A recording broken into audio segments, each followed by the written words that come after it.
So one of the longest running rumors with the Nintendo Switch is that a new Mario game is in development. Of course, the last mainline Mario game was indeed Super Mario Odyssey, arguably one of my favorite games, if not my favorite game on the Nintendo Switch. Just a fantastic experience. But what makes this new Mario game and leak interesting is the fact that allegedly this is a 2D Mario game. Now, the information dates back to like 2021 when this was first talked about, but more recently, at the beginning of September, there was new information that was sort of put out there by a leaker, quote unquote, named Zippo. Now, I don't necessarily trust Zippo. Zippo's been wrong about a lot of things. I don't cover Zippo stuff on this channel, but a lot of other YouTubers did, a lot of other websites did, and I think it's an interesting conversation. Now, according to Zippo, there's a new 2D Mario game that's in development. It'll come out in 2023, 2024. It's pretty far along. The artwork style will surprise a lot of people, this, that, and the other. And I'm not even necessarily here to focus on that rumored game, but more so just the concept of a new 2D Mario game releasing in 2023 or 2024 for the Nintendo Switch, because I don't think it's needed. I don't think it's a needed game right now in the video game landscape. And I know that that sentiment is going to make a lot of people upset. And that's the beauty about YouTube. It's really just a conversation. I'm just sharing my opinion. If you disagree with it, that's why there's a comment section. That's why there's Twitter. That's why you can make a video. You can make a video like, hey, RGT, you're stupid. But let me just sort of explain why I feel in 2023 and beyond, a new 2D Mario game is a bigger risk than a new 3D Mario game. Now, in order to sort of understand this, you have to look back at the history of the Super Mario Brothers franchise, of Mario as a character. Of course, he made his big gaming debut, his solo debut alongside of Luigi in the original Super Mario Brothers for the NES, a timeless game, a game that turned the video game industry upside down in terms of what you could actually do with a home console. No home consoles had seen games like Super Mario Brothers before, and this game arguably revolutionized video games and brought it to a wider appeal. It was a cultural phenomenon, more so than just some little nerdy thing that, you know, the computer kids played around with in their basement while playing Dungeons and Dragons. Not that there's anything wrong with that, but there was kind of a type of person. When you look at the NES, of course, you ended up getting 3 2D Mario games on there. Super Mario Brothers 2, I mean, it kind of counts, you know. Technically, it was Doki Doki Panic. I bet you didn't know that. I hate when YouTubers bring that up. I always do it in a joking manner. But even beyond that, there was a Japanese version of Super Mario Bros. 2, and then, of course, Super Mario Bros. 3, which really sort of pushed the envelope for what the NES was capable of. Then we had the Super Nintendo with Super Mario World, Super Mario All-Stars, Super Mario Baby Crying Mario, which I don't like that game. The art style of the game is nice, but I can't stand that game. I cannot stand that game because of the stupid crying baby Mario thing. And I understand that people love that game. I'm glad that you do. I'm not going to love everything that you love. You're not going to love everything that I love. But when you look at the NES, you look at the Super Nintendo, these were 8 and 16-bit consoles. These were consoles that, realistically speaking, 90+% of the games on here were 2D because of technical limitations. Yes, there were some 3D-esque experiences that were available on these consoles. Star Fox on the Super Nintendo was a pretty fun game, although it was kind of slow and kind of choppy. Version 1.1 is a little bit better, of course. But really, when you look at those systems, there were technical limitations, and that's why 90+% of the games that came out on those systems were 2D games, because that's all you could really do with the hardware that was presented to you. Of course, as time went on, we got these stronger systems, more technology. Look at the Nintendo 64 with Super Mario 64. Super Mario 64, to me, had a bigger impact on video games than arguably the original Super Mario Brothers game did, because it was the first time that you were able to play like a proper 3D platformer with analog controls because of the control stick that was available on the N64. And it pretty much became the blueprint for games in that era, in that sort of style. You know, it was absolute hysteria with this game because of what it brought to the table. It took Mario from this 2D plane where you're restricted, and when you look at the levels of a 2D Mario game, it's pretty cut and dry. You start a level, you get to the end of the level, you move on to the next level. Whereas with Super Mario 64, there was an element of discovery, there was an element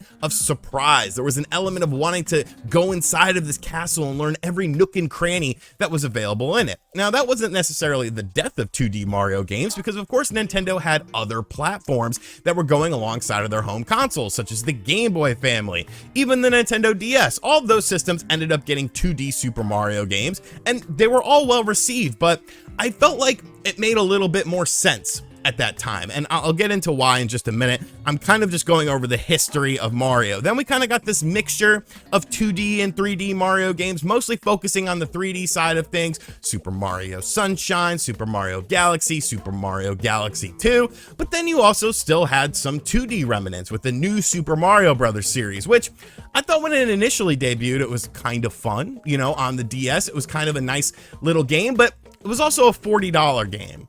And when you look at 2D games in the modern era, you start to see more and more of them be more budget priced. Now you could say, well, Metroid Dread wasn't a $40 game, that was a $60 game. Metroid Dread is a completely different gameplay experience than something like a 2D Mario game, because like I said just a few seconds ago, a 2D Mario game has one gameplay principle that's constant throughout. You start a level, you get to the end of the level, you move on to the next level. A Metroidvania game is a completely different experience. There is that exploration, there is that sense of freedom that you have within that on this 2D plane, whereas a 2D Mario game has never given you that. A 3D Mario game has, but a 2D Mario game has never really given you that. But I feel like the final acts in the coffin for a full price, I'm talking about a full price game. If they want to do some little $20, $30 game for a 2D Mario, that's fine. I'm not talking about something like that. I'm talking about a big AAA Super Mario games, a mainline game that is only in 2D. I'm not quite sure that you could pull that off because of what Nintendo did to themselves, a potential self-sabotage. And that's what something like Super Mario Maker, the Super Mario Maker franchise, of course, came out on the Wii U. You had Super Mario Maker 2 on the Nintendo Switch, and those allow you to create your own 2D Mario game. There's someone that just did a Super Mario Brothers 5 ROM hack where it's like a full-on Mario game built within Super Mario Maker 2 that you could pick up and play right now. It has an overworld, it has different levels, it has different bosses.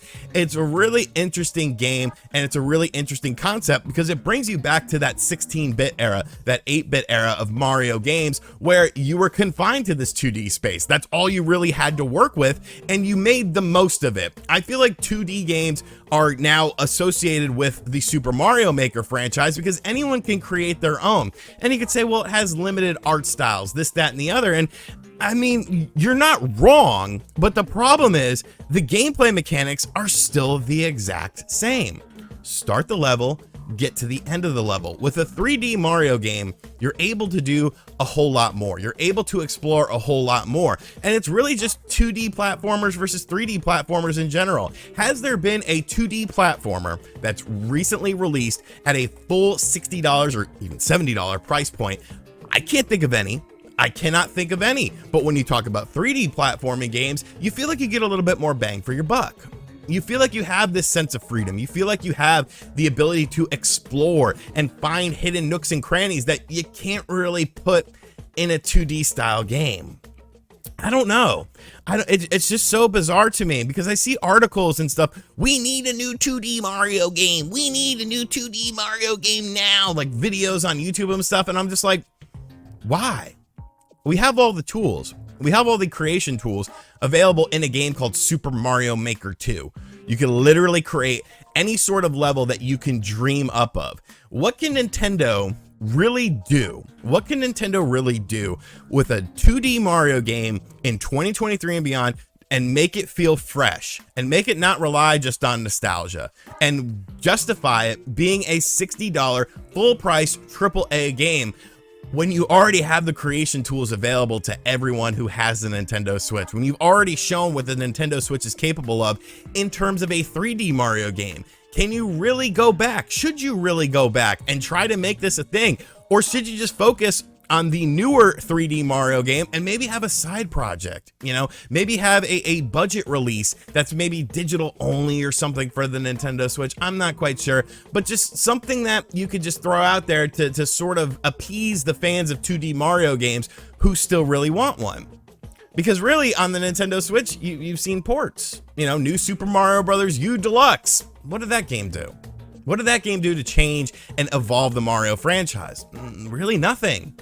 It was Super Mario Maker 2 that took the next step and allowed you to create your own stuff. I don't know. To me, it's a very, very tough sale, and I think it would still sell. Like, let's get that out of the way. It's Mario. Mario could take a shit in a box and write Switch on it, and people would buy it, just maybe out of morbid curiosity and stuff like that. But as a whole, I just don't know if Nintendo needs to focus on a 2D Mario game unless there's just some brand new concept. There's some brand new idea that they're bringing to the table that will keep it fresh, because the new Super Mario Brothers franchise ran its course. You could only do so much, and it seems like they did what they wanted to do, and then it was just like, well, what's next? Should there be something next? I don't know. I want to hear what you guys have to say about this stuff, because like I said, this is going to be a very controversial video. This is my stance on it. May not be very popular, but I feel like I've done a good job of presenting the facts to you guys and presenting the information as to why maybe it's not too wise to focus on a 2D Mario game. Instead, focus more so on a 3D Mario game. The elimination of the handhelds really hurt Nintendo, because you could just put out these little $40 2D Mario games on your DS or 3DS or whatever, and people would be happy. People didn't care. It wasn't a full price game. But once you start to talk about that full price thing, I once again ask, when was the last time a 2D platformer, a true 2D platformer, released at a full price point? Doesn't seem like it's a viable thing anymore. But let me know what you think of this in the comments section down below. And as always, guys, thank you for checking out this video. If you are new to the channel, be sure to hit that subscribe button. If you're not fuming that, I can't believe he said no 2D Mario. There's people who will do that, and there's people who will say things like that because the internet's insane. And as always, I'll catch you guys on the next video. Later.